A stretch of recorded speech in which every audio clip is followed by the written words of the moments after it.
ओम आनंदमयी चैतन्यमयी सत्यमयी परमे। ओम आनंदमयी चैतन्यमयी सत्यमयी परमे। ओम आनंदमयी चैतन्यमयी सत्यमयी परमे। श्री माता शरणं मम, श्री अरविंदः शरणं मम।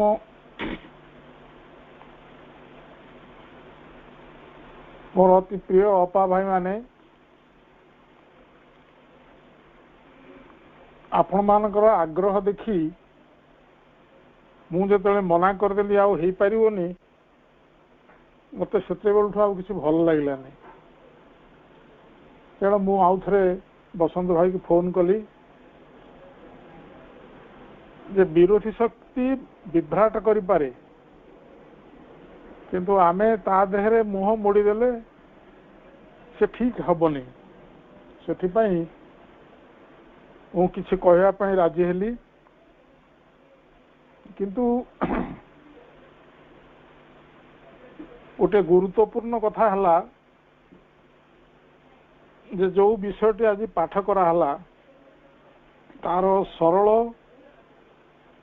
अनुवाद आ सरल भाषा सब कुआ जाइछि, किंतु से भितरे एभली गभीर सत्य अंतर्निहित हो रही ताकू प्राय केही आलोचना करि नथांती। सेइथिपे मु एटाकू बाछिथिली ए कथाटी प्रकाश करिवा पाई।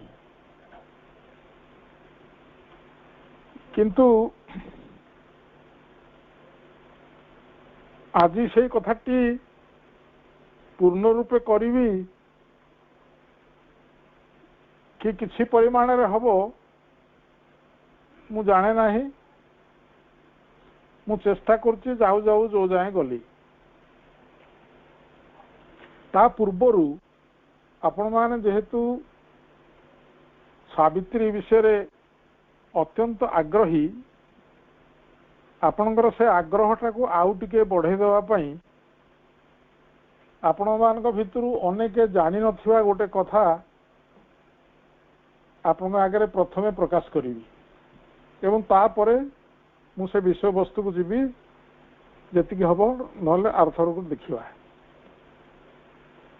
कथाटे होची आपण मान भितर को अनेक जानी थे, आउ केते जानी भी नथिबे। 1960 दशक रे माँ विशिष्ट साधक आश्रमर मुन्ना सरकार को गोटे वक्तव्य देइथिले एवं 4-5 पृष्ठा से वक्तव्य सावित्री महाकाव्यर महानता और महिमा संपर्क रे से वक्तव्य थिला।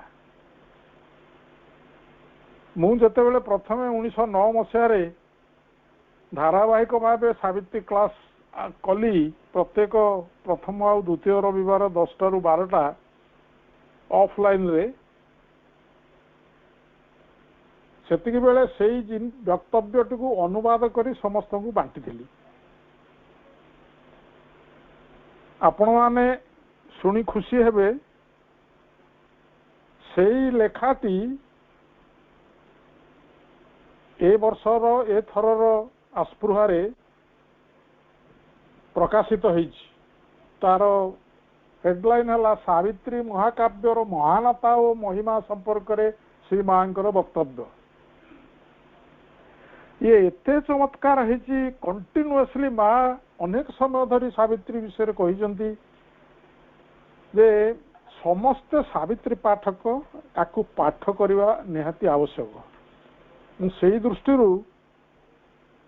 जदि आपण मैंने चाहिए से पूराटा को पढ़ीदेवी किंबा आउ से जो सब्जेक्ट आज आलोचना हवा कथा से पछक रखी आपड़ जो चाहिए मु पढ़ीदेवी 4 पृष्ठा आपण मैंने देखिए माँ से कौन सब कही।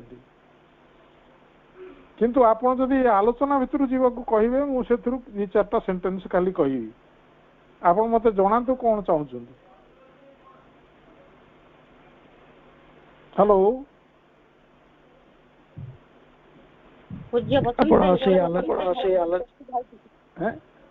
ରଖନ୍ତୁ ଭାଇ ମନାଜାଙ୍କ ସହିତ ମାଙ୍କର ଆଲୋଚନା ସେଟା କରିବି ତ। ଆଜ୍ଞା ଭାଇ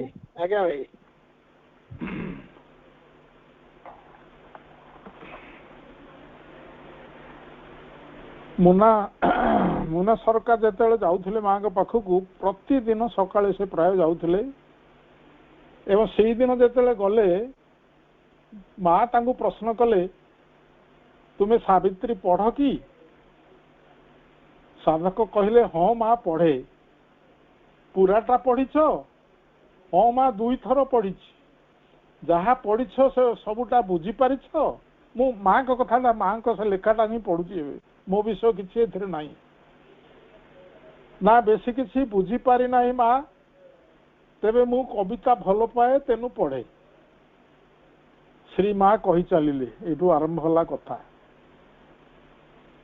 ବେଶ ଭଲ, ବୁଝି ନ ପାରିଲେ ବି କିଛି ଯାଏ ଆସେ ନାହିଁ, ପଢ଼ିଯାଅ। କ୍ରମେ ଦେଖିବ ଯେତେ ଥର ପଢ଼ୁଛ ପ୍ରତ୍ୟେକ ଥର ତୁମ ନିକଟରେ ନୂଆ କିଛି ଖୋଲି ଦିଆଯାଉଛି। ପ୍ରତ୍ୟେକ ଥର ତୁମେ ଆବିଷ୍କାର କରିବ ଏକ ନୂତନ ଝଲକ, ନୂତନ ଅଭିଜ୍ଞତା। ଯେଉଁ ବିଷୟ ତୁମ ଜ୍ଞାନରେ ନଥିଲା, ଯେଉଁ ଜିନିଷ ତୁମେ ବୁଝିପାରିନଥିଲ, ତାହା ହଠାତ୍ ଦେଖା ଦେଇଛି, ପରିଷ୍କାର ହୋଇ ଉଠିଛି। ଶବ୍ଦ ପରେ ଶବ୍ଦ ଭିତର ଦେଇ, ପଙ୍କ୍ତି ପରେ ପଙ୍କ୍ତି ଭିତର ଦେଇ ନିରନ୍ତର ଅପ୍ରତ୍ୟାଶିତ କିଛି ଆସି ଧରା ଦେଇଛି।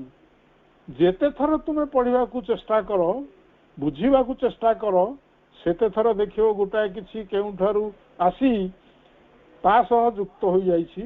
ଗୋଟିଏ କିଛି ପଛରେ ଲୁଚି ରହିଥିଲା, ତାହା ସ୍ପଷ୍ଟ ହେଲା, ଜୀବନ୍ତ ହୋଇ ଦୃଷ୍ଟିଗୋଚର ହୋଇଛି। ପୁଣି ତୁମକୁ କହୁଛି ଯେ ଯେଉଁ ସବୁ ପଙ୍କ୍ତି ତୁମେ ପଢ଼ିଛ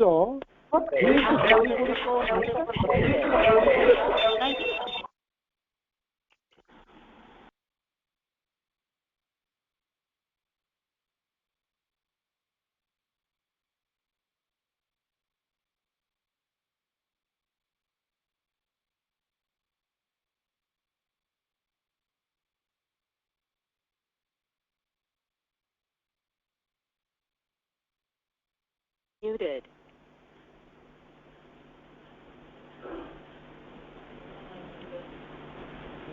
କ'ଣ ଗୋଟେ ଯାନ୍ତ୍ରିକ ଅସୁବିଧା ହେଇଛି। ସେ ଶୁଣି ଆପଣମାନେ ଶୁଣୁଛନ୍ତି ତ? ହ୍ୟାଲୋ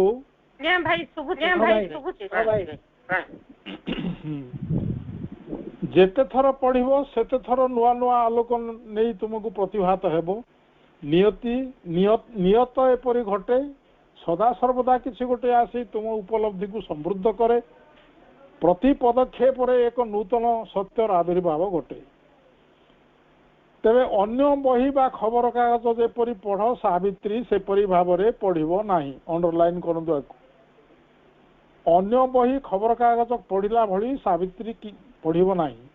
ଯେତେବେଳେ ପଢ଼ିବ ମସ୍ତିଷ୍କ ଖାଲି କରିଦେବ। ଯୋଉ ଘଟଣା ହେବ ବୋଲି ଆଗରେ କହିଲେ, ସେ କେମିତି ସମ୍ଭବ?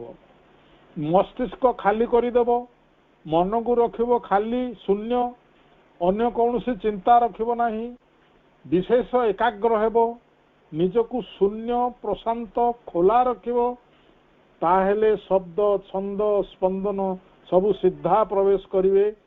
ମା ତାଙ୍କ କପାଳକୁ ଦେଖାଇ କହିଲେ, ଏଠାରେ ଏଇ ଅଲେଖା ପୃଷ୍ଠାଟି ଉପରେ ଓ ମସ୍ତିଷ୍କରେ ତାର ଛାପ ରଖିଯିବେ।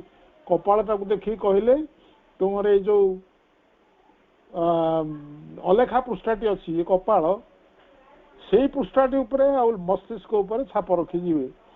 ତୁମର ବିନା ପ୍ରୟାସରେ ସେସବୁ ନିଜେ ନିଜର ବ୍ୟାଖ୍ୟା ଦେଇଯିବେ। ସାଧନା ସୋପାନର ସର୍ବଶେଷ ଚୂଡ଼ାକୁ ତୁମକୁ ତୋଳି ଧରିବା ପାଇଁ ଏକା ସାବିତ୍ରୀ ହିଁ ଯଥେଷ୍ଟ। ପୁଣି ପଢୁଛି ମୁଁ, ସାଧନା ସୋପାନର ସର୍ବଶ୍ରେଷ୍ଠ ଚୂଡ଼ାକୁ ତୁମକୁ ତୋଳି ଧରିବା ପାଇଁ ଏକା ସାବିତ୍ରୀ ହିଁ ଯଥେଷ୍ଟ।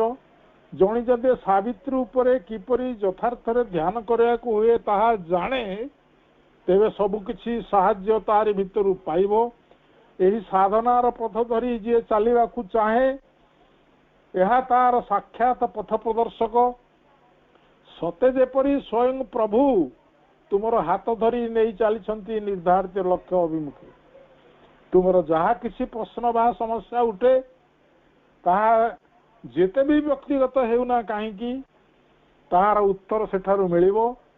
ପ୍ରତ୍ୟେକ ବାଧାବିଘ୍ନ ନିମିତ୍ତ ସମାଧାନ ମଧ୍ୟ ଏଥିରେ ନିହିତ। ବସ୍ତୁତଃ ଯୋଗ ସାଧନ ପାଇଁ ଯାହା କିଛି ପ୍ରୟୋଜନ ଏଥିରେ ସବୁ କିଛି ରହିଛି। ଗୋଟିଏ ପୁସ୍ତକ ମଧ୍ୟରେ ସେ ସମଗ୍ର ବିଶ୍ୱକୁ ଠେସି ଭର୍ତ୍ତି କରିଛନ୍ତି। ଅପୂର୍ବ ଏହି ଗ୍ରନ୍ଥ ବିସ୍ମୟକର, ଚିତାକର୍ଷକ, ଅତୁଳନୀୟ ଭାବେ ସର୍ବାଙ୍ଗ ସୁନ୍ଦର।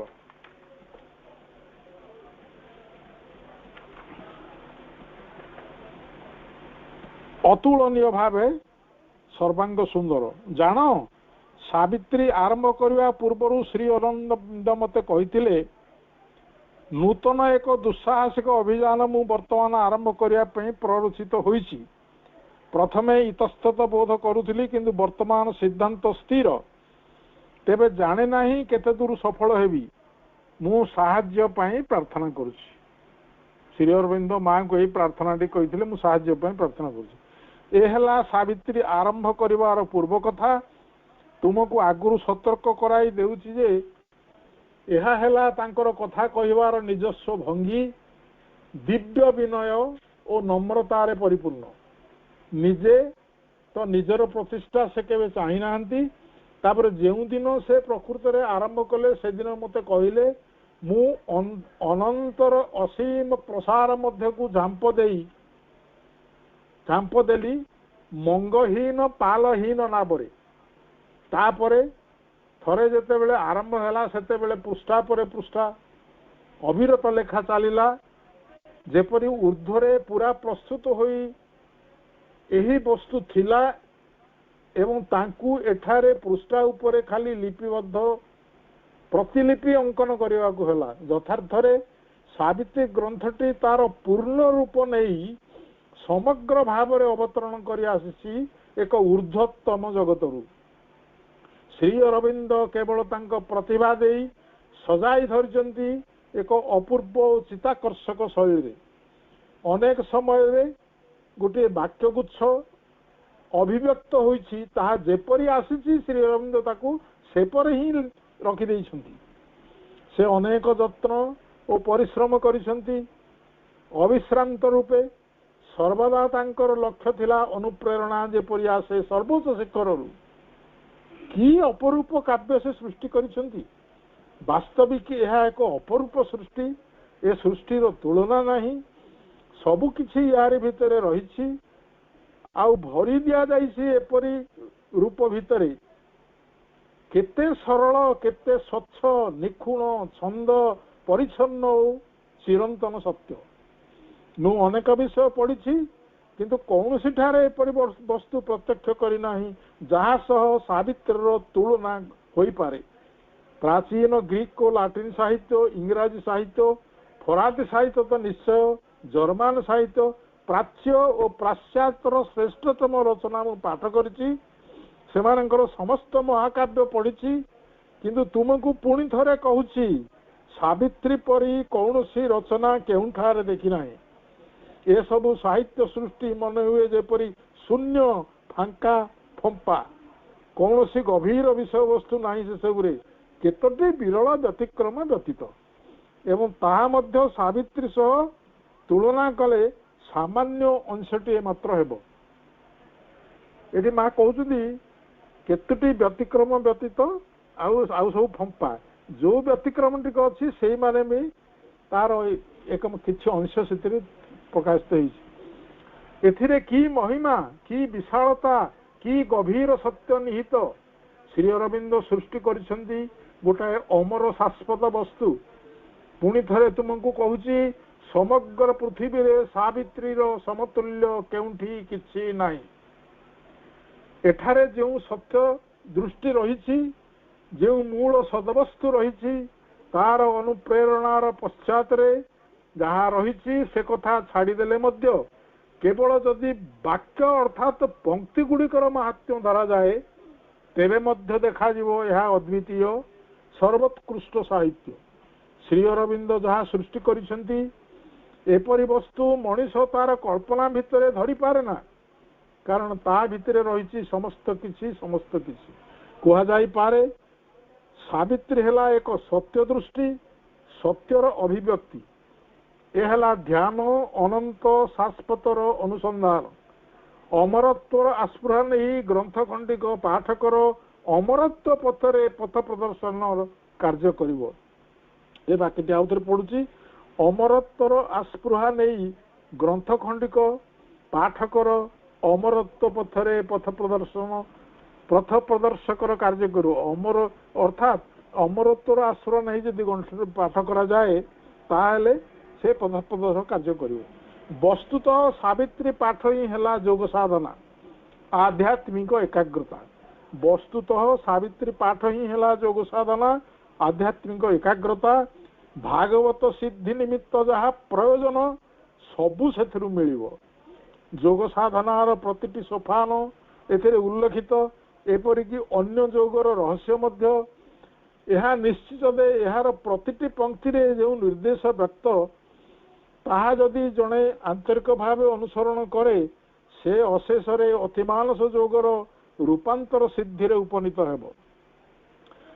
एथिरे तुम्हें पाइबो एपरी अभ्रांत पथ प्रदर्शक जे कि तुमको केबे भी परित्याग करती नहीं। ए पथरे जे चलवाकू चाहे तांकर साहाय्य ता निमित्त सर्वदा रही।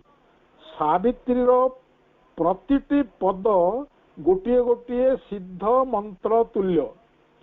मनुष्यर अद्यापि जेते ज्ञान अधिगत होइछि से सबको अतिक्रम करि जाए एही मंत्र। मु तुमको पुनर्बार कहूची सावित्रीर शब्दमान एपरी उक्त एपरी सज्जित जे तार छंदर ध्वनि नहीं जाए सकल ध्वनिर उच्च ओम भीतर को। इरा मु आउथरे पढुची, सावित्रीर प्रतिटी पद गोटे गोटे सिद्ध मंत्र तुल्य। मनुष्यर अद्यापि जेते ज्ञान अधिगत होइछि से सबको अतिक्रम करि जाए एही मंत्र। मु तुमको पुनर्बार कहूची सावित्रीर शब्दमान एपरी उक्त एपरी सज्जित जे तार छंदर ध्वनि नहीं जाए सकल ध्वनिर उच्च ओम भीतर को। हाँ पुणी थरे कहूची जे एथिरे समस्त किछि रहिछि। आध्यात्म रहस्य, अतीन्द्रिय तथ्य, दार्शनिक तत्व, विवर्तनर इतिहास, मानव जातिर इतिहास, सृष्टिर इतिहास, प्रकृतिर इतिहास। विश्व प्रकृति किपरि होइछि, काहीकि केउ उद्देश्य केउ लक्ष्य सबू रही एथिरे। जेते प्रकार प्रश्न होई पारे तार जेते प्रकार उत्तर होई पारे तुम एथुरु सबू पाइबो। सबु किछि व्याख्या करा जाइछि। एपरिकी मनुष्यर भवितव्य विवर्तनर भवितव्य जहाँ किछि मनुष्य वर्तमान पर्यंत जाने नहीं से सबु किछि से व्यक्त करिसंती।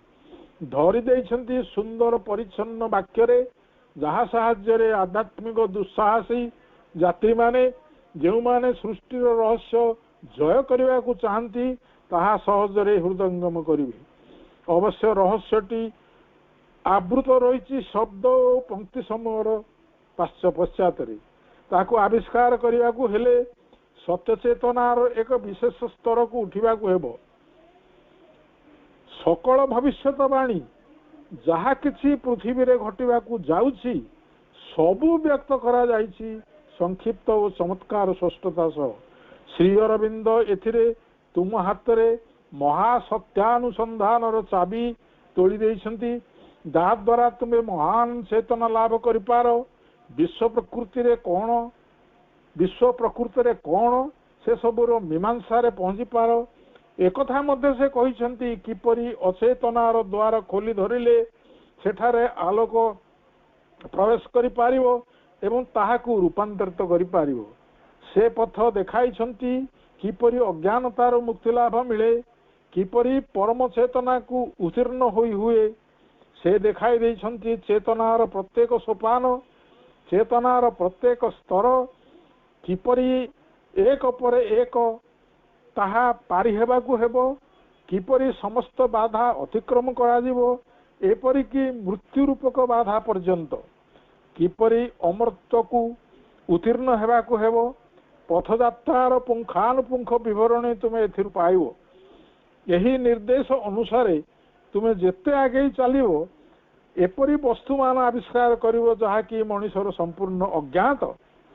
ଏହା ହିଁ ସାବିତ୍ରୀ। ଏହାଠୁ ଅଧିକ ମଧ୍ୟ ସାବିତ୍ରୀ ପାଠ ଏକ ଯଥାର୍ଥ ଅଭିଜ୍ଞତା। ଯେଉଁ ସବୁ ଗୁପ୍ତ ରହସ୍ୟ ମାନବ ଅଧିଗତ କରିଛି ସେସବୁକୁ ଶ୍ରୀ ଅରବିନ୍ଦ ଏଥିରେ ବ୍ୟକ୍ତ କରିଛନ୍ତି। ସାବିତ୍ରୀର ଗଭୀରତା ମଧ୍ୟରେ ଏ ସମସ୍ତ ନିହିତ।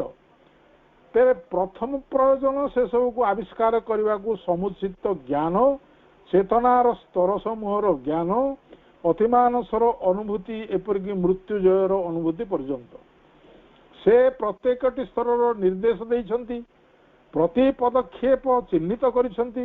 ଯେପରି ପୂର୍ଣ୍ଣ ଯୋଗର ସାଧନା ଥରେ ପୂର୍ଣ୍ଣ ଭାବରେ ଆଗେଇ ଯାଇ ହେବ, ଯେପରିକି ପୂର୍ଣ୍ଣ ଯୋଗର ସାଧନା ପଥରେ ପୂର୍ଣ୍ଣ ଭାବରେ ଆଗେଇ ଯାଇ ହେବ। ଏ ସମସ୍ତ ହେଲା ତାଙ୍କର ନିଜ ଅଭିଜ୍ଞତା ଏବଂ ସବୁଠୁ ଆଶ୍ଚର୍ଯ୍ୟର କଥା ହେଲା ଏସବୁ ମଧ୍ୟ ମୋ ନିଜର ଅଭିଜ୍ଞତା। ସେ ଦେଇଛନ୍ତି ମୋ ନିଜ ସାଧନାର ବିସ୍ତୃତ ବିବରଣୀ। ପ୍ରତ୍ୟେକ ବିଷୟବସ୍ତୁ, ପ୍ରତ୍ୟେକ ଘଟଣା, ପ୍ରତ୍ୟେକ ଉପଲବ୍ଧି, ସମସ୍ତ ବର୍ଣ୍ଣନା, ଏପରିକି ସେଗୁଡ଼ିକର ବର୍ଣ୍ଣ ବିନ୍ୟାସ ପର୍ଯ୍ୟନ୍ତ ମୁଁ ନିଜେ ଠିକ୍ ଯେପରି ଭାବରେ ଦେଖିଛି, ଶବ୍ଦ ଗୁଡ଼ିକ, ବାକ୍ୟ ଗୁଡ଼ିକ ଯେପରି ଭାବରେ ଶୁଣିଛି ଠିକ୍ ସେଇଭଳି। କିନ୍ତୁ ଏସବୁ ହୋଇଛି ମୋର ସାବିତ୍ରୀ ପଢ଼ିବା ପୂର୍ବରୁ। ମୁଁ ପରେ ସାବିତ୍ରୀ ବହୁବାର ପଢ଼ିଛି। ଆଗରୁ ଯେତେବେଳେ ସେ ଲେଖୁଥିଲେ ସେତେବେଳେ ମୋତେ ପଢ଼ି ଶୁଣାଉଥିଲେ। ପୂର୍ବ ରାତ୍ରିରେ ସେ ଯାହା ଦେଖୁଥିଲେ ଓ ପରେ ସକାଳେ ତାହା ଶୁଣାଉଥିଲେ। ସବୁଠୁ କୌତୂହଳର ବିଷୟ ମୁଁ ଲକ୍ଷ୍ୟ କରିଛି ଯେ ଦିନ ପରେ ଦିନ ଯେଉଁ ସବୁ ଅଭିଜ୍ଞତାର ବର୍ଣ୍ଣନା ସେ ମୋତେ ସକାଳେ କହନ୍ତି, ତା ପୂର୍ବ ରାତ୍ରିରେ ମୋର ସେସବୁ ଅଭିଜ୍ଞତା ହୋଇଥାଏ। ଏକବାର ଶବ୍ଦ ପରେ ଶବ୍ଦ ତାହା ମିଶିଯାଏ।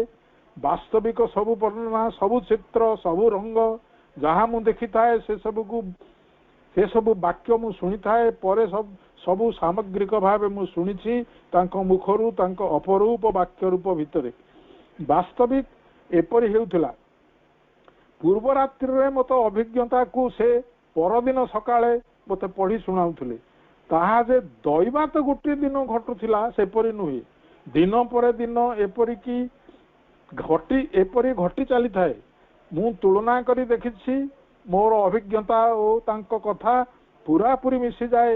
ମୁଁ ପୁନର୍ବାର କହୁଛି, ମୋର ଅଭିଜ୍ଞତା ଯେ ମୁଁ ଆଗରୁ ତାଙ୍କ ବିବୃତ କରିଥାଏ।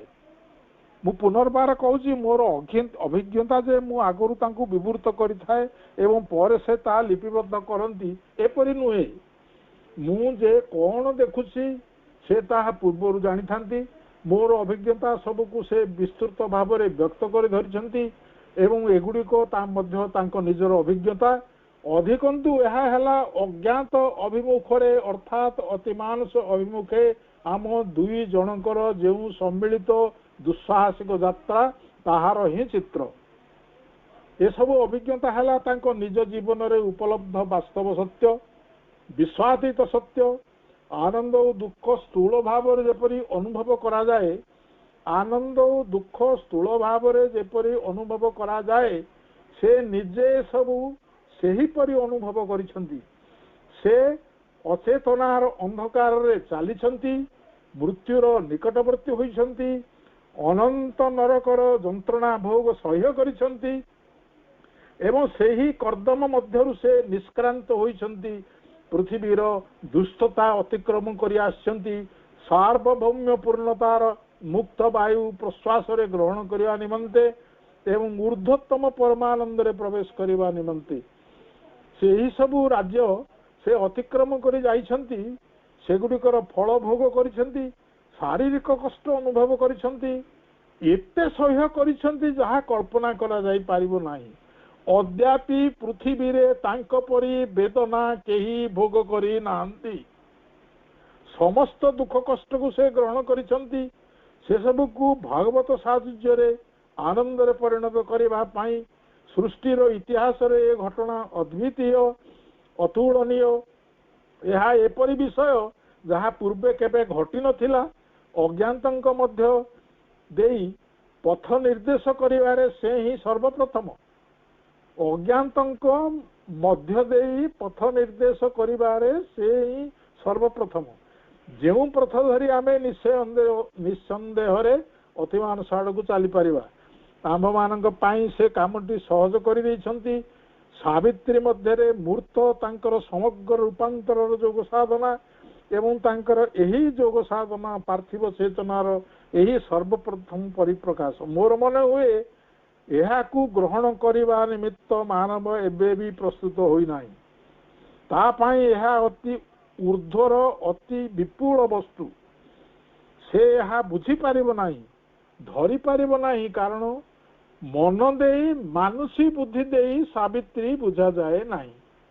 ମନ ଦେଇ ମାନୁଷୀ ବୁଦ୍ଧି ଦେଇ ସାବିତ୍ରୀ ବୁଝାଯାଏ ନାହିଁ। ଏହା ବୁଝିବା ପାଇଁ ସମ୍ପୂର୍ଣ୍ଣ ରୂପେ ଅଧିଗ୍ରହଣ କରିବା ପାଇଁ ବ୍ୟକ୍ତିର ଆଧ୍ୟାତ୍ମିକ ଅନୁଭୂତି ଆବଶ୍ୟକ। ଜଣେ ସାଧନା ପଥରେ ଯେତେ ଅଗ୍ରସର ହେଉଥିବ ସେତେ ଭଲ କରି ବେଶୀ ଭଲ କରି ସେତେ ଭଲ କରି ବେଶୀ କରି ଏହାକୁ ଅଧିଗୃହୀତ କରୁଥିବ।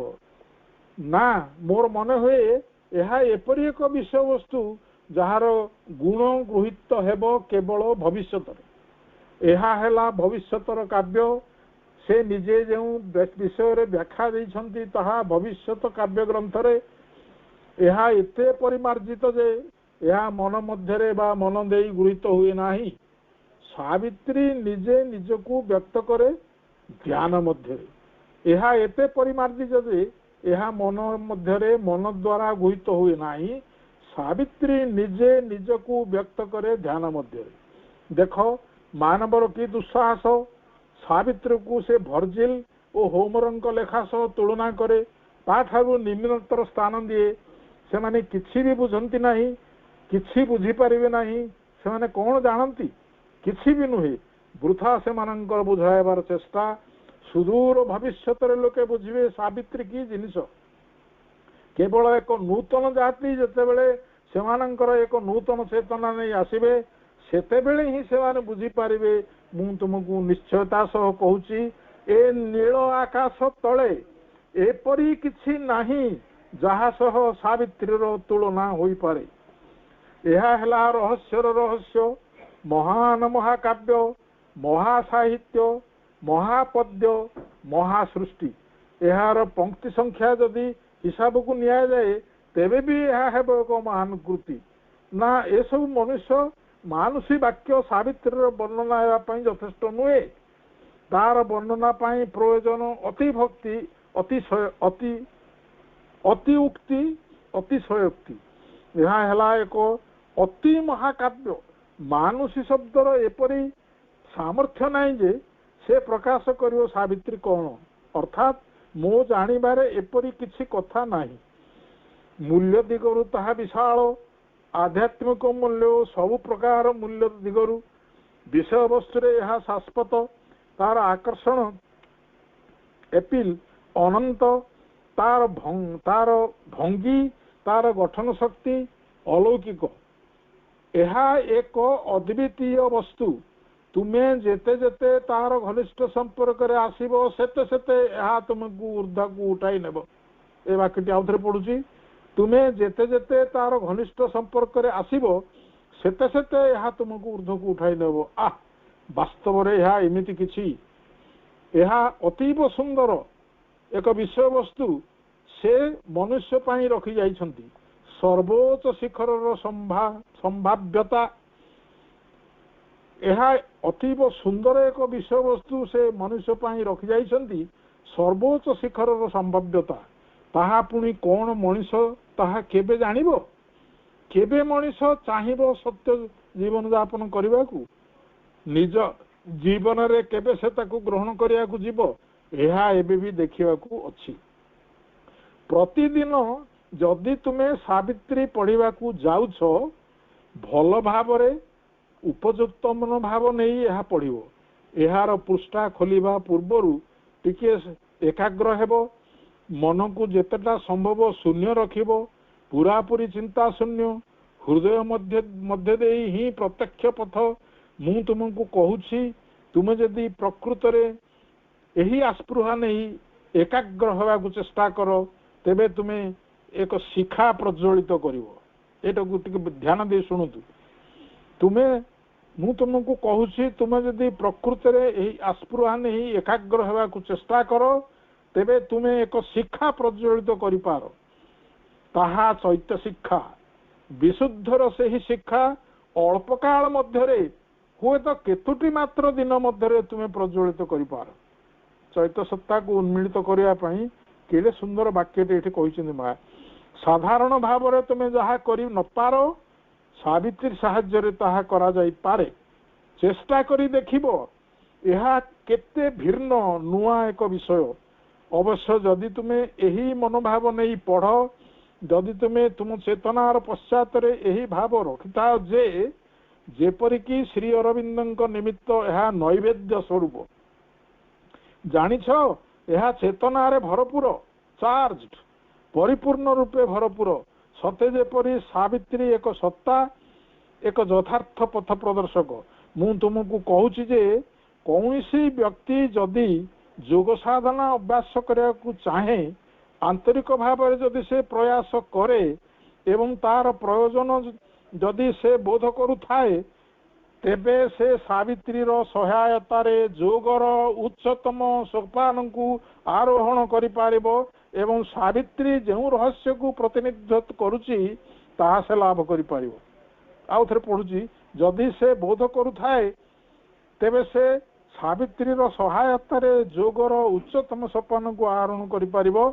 एवं सावित्री जो रहस्य को प्रतिनिधित्व करुची ताहा से लाभ करि पारिबो आउ ताहा से करि पारिबो गुरुर बिना साहाय्य रे ताहा से करि पारिबो गुरुर बिना साहाय्य रे सेही साधना से जे कौनसी स्थान रे करि पारे जे कौनसी स्थान रे करि पारे ता पई केवल सावित्री ही हेबो तार पथ प्रदर्शक कारण तार प्रयोजन समस्त किछि से सावित्री रे पाइबो कौनसी कष्टर सम्मुखीन हेला बेले एटा को भल कि शुणु कौन से कष्टर सम्मुखीन हेला बेले जदि से खूब स्थिर रहे किंबा से जदि जानी पारु न थाए अग्रगति पाई से केउ रास्ता धरिबो एवं किपरि बाधा विघ्न अतिक्रम करिवो एई भली इतस्ततता और अनिश्चितता जहा आमको प्रति मुहूर्त रे विह्वल करे एपरि परिस्थिति रे से प्रयोजनीय आभास पाइबो एवं आवश्यक वास्तव साहाय्य भी पाइबो जदि से खूब प्रशांत उन्मिलित रहे आंतरिक भाव रे आस्पृहा करी चाले तेबे से सबु बेले भागवत हस्त द्वारा सते जेपरि परिचालित होई चालिबो आउ थरे पढुची जदि से खूब प्रशांत उन्मिलित रहे आंतरिक भाव आस्पृहा करी चाले तेबे से सबु बेले भागवत हस्त द्वारा सते जेपरि परिचालित होई चालिबो जदि तार विश्वास थाए निजको देई देवार संकल्प अत्यावश्यक आंतरिकतार जदि तार थाए तेबे से अंतिम लक्ष्य रे उपनीत हेबो वस्तुतः सावित्री हेला एक वास्तव जीवंत सामग्रिक भावे व्यवस्थित चेतना रे भरपूर समस्त मानवीय दर्शन और धर्मर ऊर्ध्वरे स्थित परम ज्ञान यह आध्यात्मिक पथ यह योग तपस्या साधना सबु किछि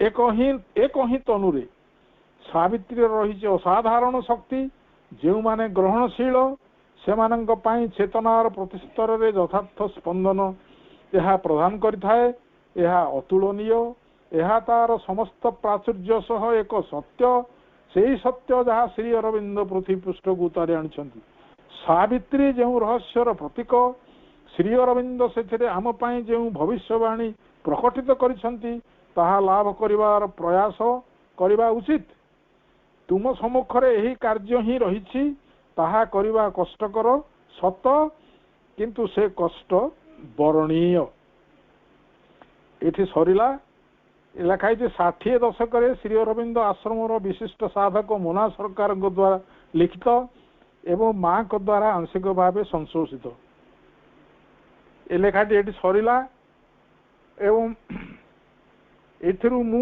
प्रकृतरे माकर किभଳି भावरे क्रिया मा करंती देखंतु जदि आपण सही समय रे आको आरंभ करथांते ताले मु एथिरु दि चारटा वाक्य ही पढ़ी थांती इंपोर्टेंट अंडरलाइन करछि दि चारटा वाक्य पढ़ी थांती तापर आमे सब्जेक्ट को पढ़ी थांती किंतु केमती घटना चक्र बुली बुली करी गला से 9टा हो कि 10टा हो ए समग्र विषयटी मु आपन पाखरे उपस्थापित कली जहाँ कि आपनकर सावित्री प्रति निश्चित भाव में आग्रह बढ़ेब एथर आस्पृहारे ए कथाटी बाहरी मु याकू 2009 मसीह अनुवाद करी 50-60 कॉपी प्रिंट करी मोर क्लास रे समस्त को बांटी थी एवं सबुठारु आश्चर्य कथा आपण माने शुणिबे अवश्य सेरा मोर व्यक्तिगत कथा ले भी आपण मान प्रेरणा पे मुझे कहूँ हठात 80 मसीह मोर गोटे मन को काले आसला मुझे सावित्री विषय किसी जानी हठात मो मन को आसला why not I write Savitri सावित्रीटा मुझे लिखिनी कहीं एवं आई स्टार्टेड राइटिंग प्रतिदिन पृष्ठ 2 पृष्ठा पृष्ठ 2 पृष्ठा मत अनेक दिन लगिला सारिबा पुणी द्वितीय थर आरंभ कली माँ मत से दिन ठारू सावित्री विषय प्रस्तुत करा 20 वर्ष पर मु जानिली एवं द्वितीय थर पढ़ी एवं 98 मु रिटायर कली रिटायरमेंट पर 15 दिन जाक आश्रम में रही 2टी जाक क्लास नाद कर्णीकर आटेंड करुली शेष पर्यंत अवश्य तेणु बही अधा सरी जाता एवं धीरे धीरे अन्य कथा व्यक्तिगत कथा गुड़ा जो सब दर्शन मु देखी जे सब प्रेरणा मु पाई से सब आप कहया कथा नुहे ये किंतु सी मत प्रस्तुत करी से सियाड़ को नहीं नाना भाव रे मो सामने से ठिया करी मते से प्रस्तुत कर जो शब्दटी प्रत्येक शब्द हूँ मंत्र सेईटाकू मु सावित्री पाठ पढ़िला बेले सावित्री कला बेले गंठी पकईकि से रखी से जेते अनुवाद सब मु पढ़ुची प्रत्येक शब्द को ता श्री अरविंद से शब्दटी सेठी काहींकी व्यवहार कले एवं से शब्दर यथार्थ अर्थ सेठी किभली भाव में प्रयोज्य हम ताकू खोजिबा पई मते दिन दिन लगी जाए मु जो क्लास रे कहे से शब्दर प्रकृत तत्व कौन प्रकृत अर्थ कौन गोटे गोटे शब्द पर मत 2 दिन 3 दिन पर्यंत नाना भाव में करने को पड़े से सब माँ को प्रेयर करे प्रार्थना करे से प्रतिश्रुति देइचंदी सेटा मोर व्यक्तिगत कथा कहबी प्रतिश्रुति देइचंदी मो सांगे रहिबे मो कथा सब बुझेबे एवं आज जो विषयटा मु आलोचना करने को आसली सेटा कोटे आलोचना हेनी तार गभीर तत्व विषय माँ मो भितर प्रवेश करइचंती मु सेटा क्लास रे कहितली एवं सेथिपाई संगुप्त ज्ञानटा को प्रथमे मु नेली खाता को एवं से संगुप्त ज्ञान रो जो विवरणी सब हेची से सब जिनस मु कहिनी मोर से क्षमता नहीं मु जणे मु से सेमति किसी तथाकथित विशेष ज्ञान मोर नाही किंतु सबू जिनिस आपण विश्वास करंतु मोर श्रद्धार सहित मुझे पढ़े एवं सबू जिनिस माँ ही मते कही दियंती बेले बेले गोटे गोटे इंग्राजी शब्दर अर्थ ऊर्ध्वरु डेईकि मो मन भितर को आसो एक कथा भी घटी बेले बेले एमती गोटे गोटे शब्दर जो 10-12टा अर्थ आसो कौ अर्थटा ये सुटेबल हम ताको जे जानी पारिबेनी 2 दिन 3 दिन पळेबो शेषकू सबू जाक शब्द माँ को प्रणाम करके जनईबी जे कौ शब्दटा ये सुटेबल हम गोटे से आनी जोटा से आसला से ग्रहण करी ये भाव मु सावित्री पढ़े से तो 10-15 मिनट अध घंटे मत कही से घंटाए पाखापाखा हो गला किंतु मु आज एक कथा कहूँ आ विषय वस्तु आड़ को आ जीवानी ये तो बहुत समय नहीं गला आशा करुँचे आपण मैंने एथिरे किसी उपकृत हेबे एवं एतिकरे मोर वक्तव्य बंद करी माँ पाखे गभीर कृतज्ञता जनई आपण मान समस्त को धन्यवाद देई मोर वक्तव्य शेष करुछि। हेलो आपण माने समस्त शुणुथिले तो? हाँ भाई आज्ञा भाई हाँ आउ केमती लागिला कौन कला मते किसी